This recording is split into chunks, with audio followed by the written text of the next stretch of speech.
তুমি এসেছো ঠাকুরপো।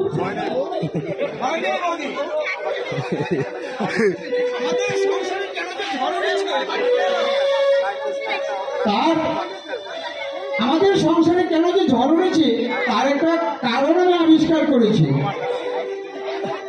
আমার দাদা তোমাকে জোর করে এই নরকে এনে সে তার নিজের স্বার্থ রক্ষা করতে চায়।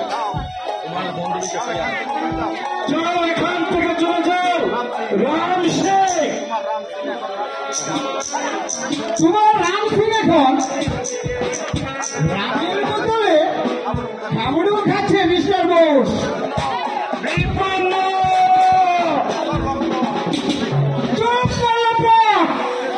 অর্থের বলে সমাজের উচ্চ শিখরে উঠল তুমি একটা বন্য নারী মাংসলোভী আমান্ত পুরুষ।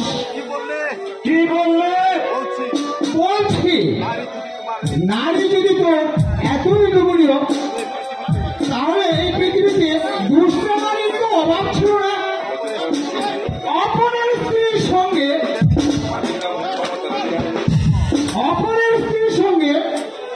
তোর মতো লম্পট পশুর পক্ষেই সম্ভব রাস্তার কুকুর। কি বললে?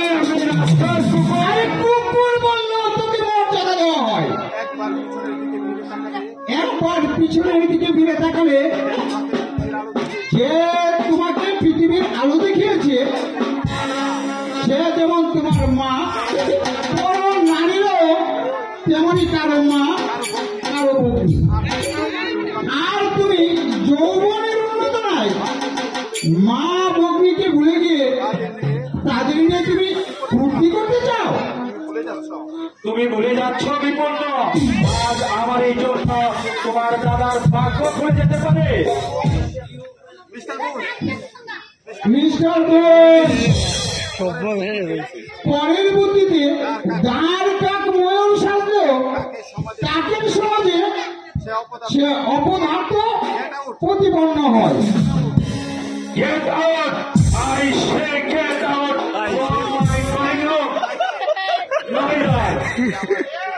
তুমি আমার কিছুই করতে পারবে না কারণ আমি তোমার পশুর আবরণে ডাকা এই মুখোশ আমি সাধারণ মানুষের মাঝে প্রকাশ করে দেব যাতে ভবিষ্যতে কোন নারী তোমার ছলনায় না বলে। চোখের জল মুছে ফেলে বৌদি শক্ত হও। মানুষের যন্ত্রণার কাটার আঘাতে তুমি ক্ষতবিক্ষত হয়ে গেল।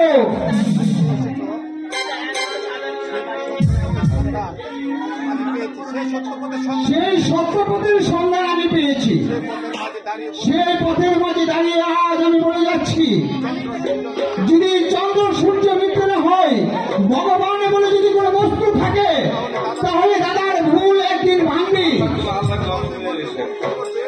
আর সেদিন মর্মে মর্মে তুমি উপলব্ধি করতে পারবে কাঞ্চনকে কাজ ভেবে কতখানি ভুল তুমি করেছ। এসো এসো বৌদি।